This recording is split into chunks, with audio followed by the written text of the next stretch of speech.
Malaikat itu malaikat itu kan yo duwe pikiran. Terus iblis yo duwe pikiran. Sing padha-padha pikiran niku ya rontok bener iblis. Pikirane lho. Tapi nurute bener malaikat. Jadi umpama agama kanut pikiran ya bener iblis. Mergo cara berpikir iblis iku Adam ku sangka lemah, aku sangka api. Berarti keren aku. Nah cara pikirane malaikat wis ora mikir mulya ndi dikongkon yo manut. Jadi agama ini sanad. Agama ini seorang lagi napa? Sanad. Sakjane cara tauhid ya keberatan, aku ana istilah Baitullah ya keberatan. Wong Baitullah maknane omahe Allah sing takok. Allah manggon wirdi ning Ka'bah. Jadi kita harus ngikuti ulama. Dikatakan Baitullah itu nama penghormatan. Sesuatu itu mulia, maka disebut Baitullah. Bukan berarti Allah nempat di situ. Mergo Allah ndak butuh napa? Jadi itu kan jelimet, Mang. Lagi-lagi yang tahu itu ulama. Masjid ya dikatakan Baitullah. Lah nek misale iki masjidé pangeran, malah nek mbok manani lucu. Masjidé pangeran, berarti iki tempat sujudé pangeran. Nah, kacau kae. Tapi berhubung wong ora paham alhamdulillah demun iki masjidé pangeran. Jajal maknani bahasa Arab. Iki masjidé pangeran, maknani terjemah. Iki tempat kacau. Ini baru kayak bodoh ora roh nek iku kacau. Jadi wacok. Ya mulane anut ulama. Jadi darani Baitullah apa dikatakan daleme Allah maknane apa idhofatut tasyrif. Napa idhofatut tasyrif maknane omah sing mulia sampai diistilahno daleme Allah. Kalau dalam ngaji-ngaji ulama itu agama ini dari awal unik. Allah melarang sujud kepada batu. Tapi kita sholat itu madhep Ka'bah. Kemudian juga ada batu. Makanya kita harus menanamkan bahwa semua sujud itu lillahi ta'ala. Dan soal ada arah, ya penting arah. Nggak mau arah madhep segoro kidul, repot. Jadi arah itu mau dipakai kesepakatan untuk menunjukkan kalau kita muslim, arahnya sujud itu ke Ka'bah. Tapi tetap sujud kita hanya lillahi ta'ala nya karena Yahudi. Nabi nanti takut Yahudi, Muhammad nak langit bumi itu sok ben hancur pas kiamat. Terus manusa sing mati mulai ini Adam sementara ditakok endi. Jadi nak takok ngono mirip so. Mirip Yahudi. Nak mirip Sugair apa-apa, nak mirip ngamure. Jadi agama ini selalu disoal pakai akal. Jadi agama tanpa akal ya iso berdiri, tapi kalau terlalu bawa akal itu ya repot. Ya makanya tadi itu pentingnya riwayat. Seorang lagi pentingnya apa? Riwayat.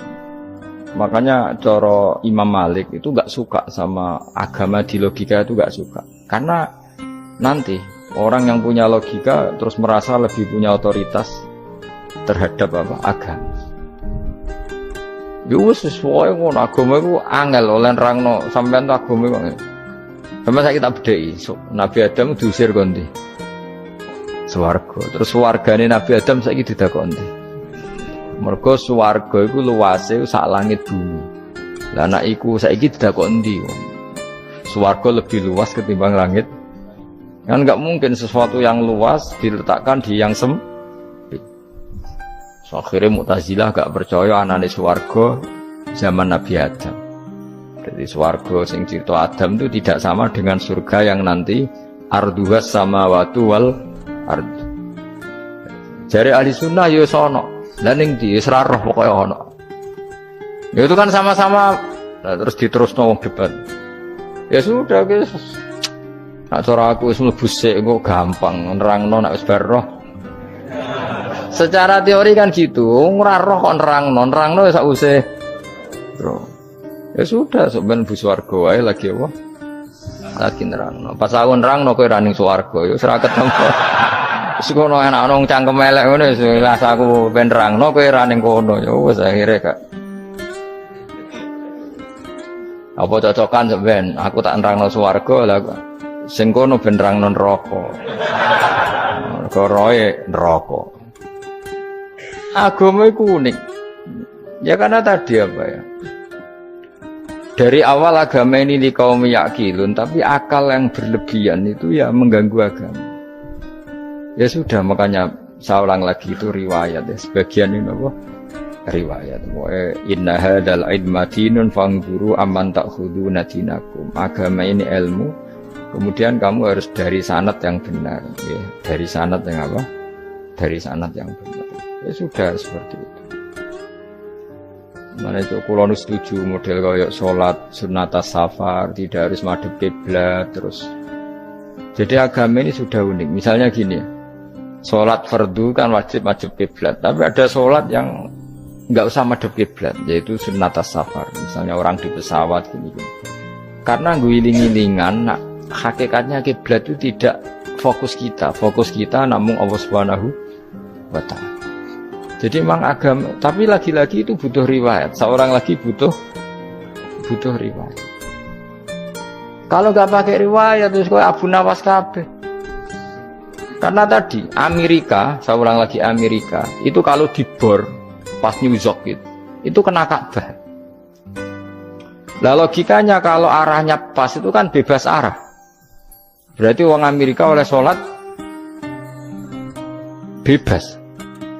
Tidak bisa seperti itu, ya tetap anut konsensus ulama sana atau tradisi sana, kiblat itu ngambil arah mana, karena dia pas.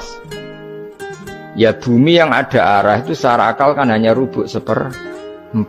Makanya kalau kamu belajar falak itu ada rubuk, lainnya itu sudah tidak ada arah. Misalnya bumi bulat bola, yang sama atas dikatakan sama-sama di atas, ya kadarnya hanya 1/4, lainnya itu sudah dikatakan samping. Makanya seperti Denmark itu ada daerah yang siang itu sampai 3 bulan, entah berapa siklus sekian puluh tahun. Ada yang lebih lama siangnya sampai 18 jam. Kalau di Eropa kadang puasa itu sampai 18 jam. Ada yang selalu gak kena matahari kayak kutub utara, kutub selatan. Nah makanya kalau misalnya sholat itu ngikuti apa? Kalau ngikuti matahari, orang kutub sholatnya hanya maghrib, isya, subuh. Gak wajib poso, nggak tahu ono rino misalnya. Ya tidak bisa seperti itu. Jadi kalau nuruti logika kan terus berdebat terus. Tapi kalau nuruti rasa sebagai hamba. Orang kutub butuh sujud sama Allah, orang kutub butuh loyal sama Allah dengan memperlakukan puasa. Ya sudah, akhirnya kita harus puasa. Nah lalu kalau ukurannya matahari, mereka tidak punya matahari. Memangnya puasa itu penyebabnya wujudnya matahari, apa penyebabnya loyalitas sama Allah Subhanahu wa Ta'ala? Loyalitas. Kalau penyebabnya matahari ya berarti kalau nggak ada matahari nggak usah apa? Tidak usah seperti itu cara berpikir. Makanya ngikuti ulama, karena ulama yang tahu tradisinya Allah dan Rasul. Ya seorang lagi ulama yang tahu tradisinya Allah dan Rasul. Meskipun ya kadang saya enak dewe ulama itu. Mereka ya kadang ya mau kalau bolak-balik ngomong gak diterang nombek cangkem elek ora paham-paham. Makanya masyhur itu ada kiai di debat sama orang rodok PKI. Pak Kiai, kalau setan dari api masuk api kan biasa. Terus susahnya apa? Mau materinya dari api. Terus Kiai itu mek lemah, swawarna raine. Loro dong, gue sakit. Kau dari wong kok lemah, kena lemah kok loro. Karena serak kena diterang no. Manusia materinya kan dari tanah, berarti kena dipendem urip-uripan. Piye ya? Ya loro ya, ya dari kok lemah kok dipendem neng lemah kok. Karena dijelaskan pakai lisan yang baik, gak paham-paham. Sebenarnya kita ini ingin selalu baik, tapi ada orang-orang diterangkan cara baik-baik itu. Wah, kayak misalnya ono wong kondo, Gus kula nu bojo kula cerewet ngene-ngene, apike kula pegat. Dicereweti bojo mbek diarani duda lara ndi? Oh lara diarani duda isen.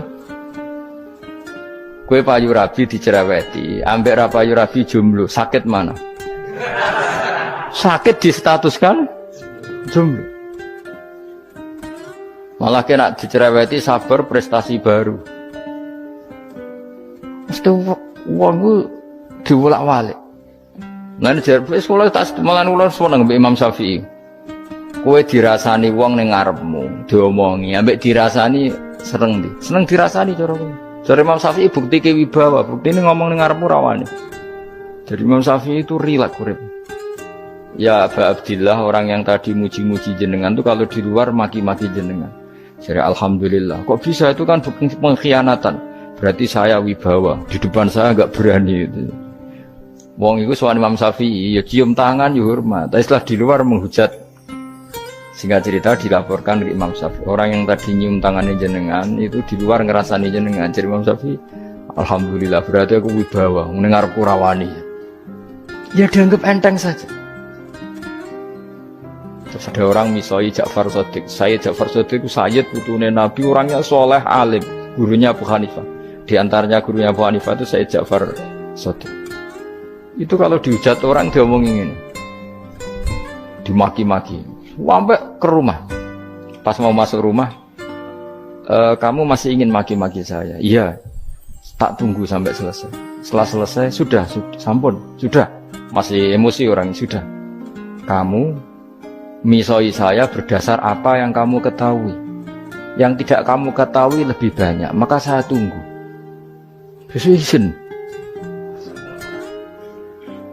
Izin sampai terus ketika ditanya, kenapa engkau sabar ketika jenengan saya pisui? Orang ini akhirnya tobat, mencium tangannya, mencium lututnya. Jawab saya Ja'far Shadiq ini. Aturahu tu'sokurhan, aturahu yu'sokurhan. Kowe ora ngrafaham kalimat itu, tapi tak terangkan ben dadi wali. Kowe roh pangeran, ya tahu. Sing durakani pangeran tuh banyak enggak, yang maksiati pangeran tuh banyak enggak? Banyak. Lah yung pangeran sing di langit bumi wae dimaksiati, apa meneh trimo aku. Akhirnya terus jadi orang-orang soleh itu cara berpikir itu di luar kapasitas kamu. Apa ya? Mereka itu hanya Allah, taunya itu hanya Allah. Aku kan enggak egois, harga diri.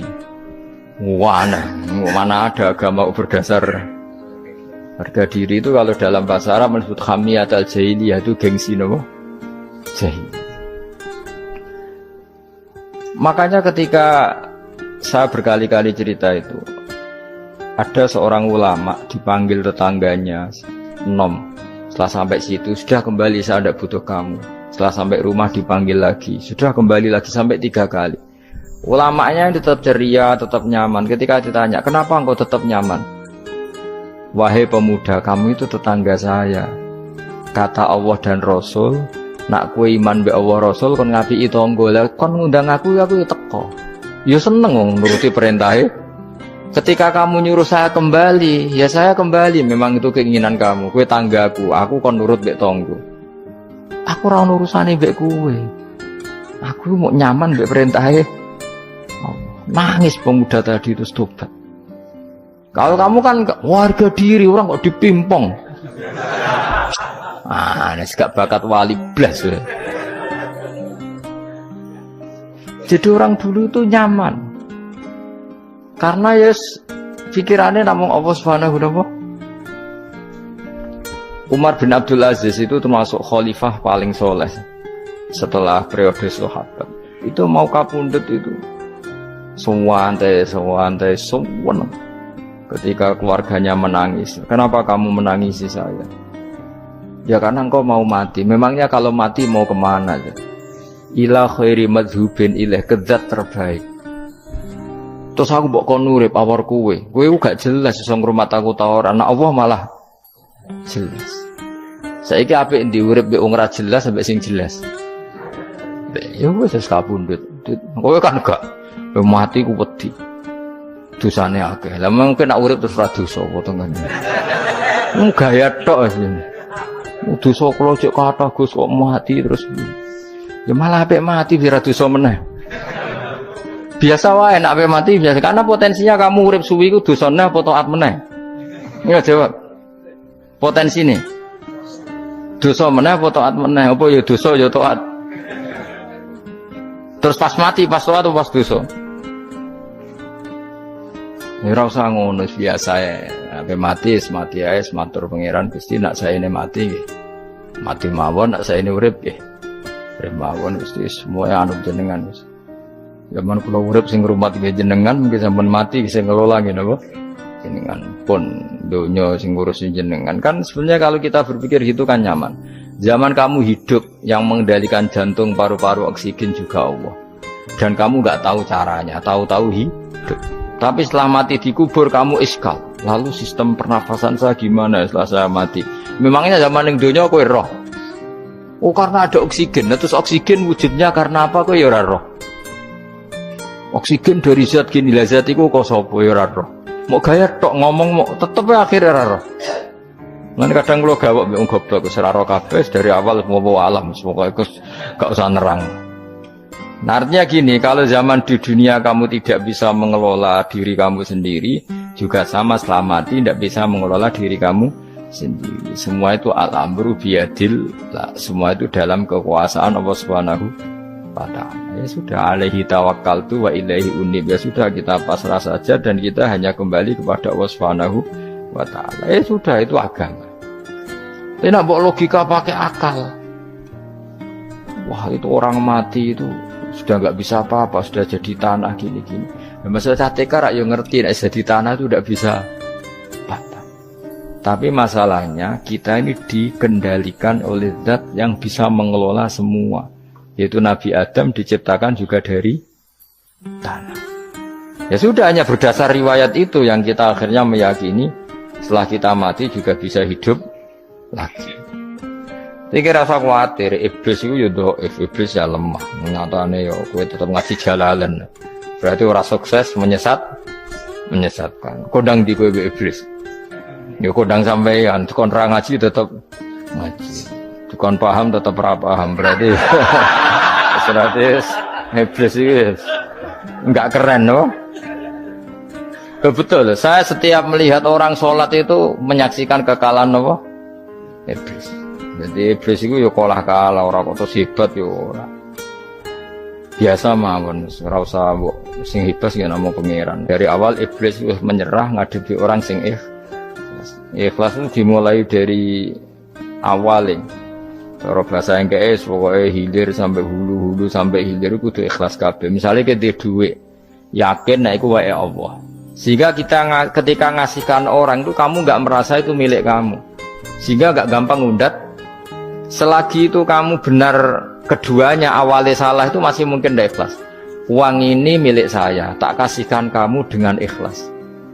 Kalimat milik saya ini menjadikan suatu saat kamu jadi undat-undat karena milik saya. Tapi kalau ikhlasnya dari depan, uang ini milik Allah, ilmunya bahak milik Allah, terus tak kasihkan kamu juga hambanya. Dari awal kan merasa saya tidak punya apa-apa. Tapi selagi saya ikhlasnya hanya separuh, ilmu saya tak kasihkan kamu karena Allah, berarti masih potensi enggak ikhlas ya. Jadi kalau ngelatih ikhlas itu harus dua-duanya. Kamu punya uang milik Allah, punya ilmu milik Allah, punya jabatan milik Allah, kemudian kamu kasihkan sesuai perintah Allah, itu lebih mudah ikhlas karena la haula wala quwata illa billah. Selagi masih separuh saja salah, itu potensi berikutnya juga ikut salah. Misalnya aku ngurmat yatim kok ikhlas, duitku tak kena. Kata duitku itu menjadikan suatu saat dulu tak rumat tuh saiki jebule lali aku. Tapi kalau alhamdulillah saya pernah digerakkan Allah ngurmat yatim dengan milik Allah juga. Sehingga kita sekedar pernah melakukan ketaatan ini enggak penting berikutnya anak yatim ini nanti peduli kita apa enggak, enggak penting. Yaitu ikhlas ya. Ikhlas itu sesuatu yang semuanya lillahi ta'ala. Ya, inna sholati wa nusuki wa mahyaya wa mamati lillahi rabbil alamin. Masyhur itu khilafnya ulama. Apakah malaikat itu termasuk umatnya Kanjeng Nabi Muhammad SAW? Ada ulama yang mengatakan cara pandang Nabi diutus itu untuk mensolehkan yang tidak soleh atau mensolehkan yang potensi tidak soleh. Kan orang itu ada dua, ada yang memang tidak soleh disolehkan, ada yang potensi tidak soleh, sebetulnya sudah soleh tapi potensi juga tidak soleh, terus disolehkan. Nah malaikat ini kan tidak berpotensi maksiat, sehingga agak butuh nabi. Seorang lagi malaikat itu kan nggak mungkin nggak soleh, selalu soleh. Berarti nggak butuh nabi. Itu cara pikiran Imam Suyuti. Sehingga dia mengatakan Quran itu memperingatkan semuanya kecuali malaikat. Karena malaikat tanpa diperingatkan sudah soleh. Tapi kata ulama yang lain tidak seperti itu. Malaikat tetap senang sebagai umatnya Rasulullah Shallallahu Alaihi Wasallam karena butuh status tasyrif. Tasyrif itu keren. Dan ditakoki kowe melok kelompok sopo, melok kelompok Kanjeng Nabi Muhammad Shallallahu Alaihi Wasallam. Sehingga kalau nanti ditanya Allah, mimman anta misalnya, min ummati habibika Muhammad, itu keren. Kayak termasuk umatnya kekasihmu Nabi Muhammad Shallallahu Alaihi Wasallam.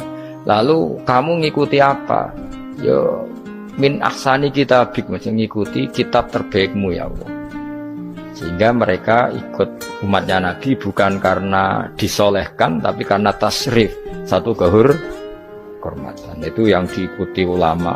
Tradisi kita ahli sunnah ngikuti yang pendapat itu, ngikuti bahwa malaikat pun suka dikategorikan umatnya Kanjeng Nabi Muhammad Sallallahu Alaihi Wasallam karena nambahi tasrif. Nambahi apa? Tasrif. Masyhur itu Imam Suyuti dalam hal ini kita ngikuti ulama mayoritas, bukan ngikuti yang ini. Masyhur kan Jibril ditanya, kan itu ketika Jibril ketemu Nabi Muhammad ditanya, untungnya apa kamu jadi safir? Safir itu kira-kira terjemahan bebasnya panitia saya. Jibril itu kan ya jauh dari langit turun bumi, dari langit itu kan jauh. Terus kamu untungnya apa? Karena Jibril itu tahu betul peristiwa yang pernah dilakukan Allah. Yaitu kayak apa malaikat yang di langit bisa diusir karena kesalahan tertentu. Malaikat yang sok suci kayak siapa itu Harut Marut juga dihinakan seperti itu. Dan Jibril tahu betul Allah itu yafalu ma yasha. Jadi yang sekarang malaikat bisa saja jadi pokoknya tahu betul Allah bisa melakukan apa saja. Karena Jibril tahu betul Allah, karena dia ketua malaikat. Kan kita tahu misalnya ada sejarah siapa? Harut Marut, dari malaikat menjadi hina seperti itu. Jibril akhirnya tanya, ya sudah, Jibril punya apa, terus ditanya Nabi, kamu untungnya apa setelah jadi safir saya, jadi panitia yang ngurusi wahyu. Terus kata malaikat Jibril, saya tidak pernah merasa aman. Apakah saya selalu dalam posisi ini? Posisi terhormat, kecuali setelah menjadi safir, menjadi pelayan kamu ketika aku distatuskan oleh Allah apa itu innahu laqaulu rasulin karim dzi quwwatin indadil arsy makin muta'in sama amin. Terus kata fa amin tu ba'du, baru setelah itu saya merasa aman bahwa posisi saya aman karena Quran itu abadi ila yaumil qiyamah ila mala mi'adalah, semuanya Quran itu abadi dan di Quran itu saya distatuskan muta'in sama amin. Berarti saya merasa aman, tidak akan dirubah kestatusan saya malaikat semenjak saya jadi safirmu. Intinya Jibril juga mendapat kehormatan karena ngitmai Quran. Paham ya? Makanya kita di sini mengatakan ini pendapat Imam Suyuti, tapi hampir semua ulama berpendapat apa? Malaikat pun ikut mendapat berkahnya Kanjeng Nabi Muhammad Shallallahu Alaihi Wasallam. Jenenge apa? Berkah tasrif, apa berkah apa? Tasrif. Jadi punya status kehormatan. Nah, yang dikatakan Imam Suyuti itu murni logika. Murni logika tadi, yang namanya Quran itu memberi peringatan supaya yang enggak soleh menjadi soleh, dan malaikat tidak butuh itu karena sudah selalu soleh ya. Jadi itu logika saja, tapi kita berkeyakinan malaikat pun butuh, tapi untuk kehormatan.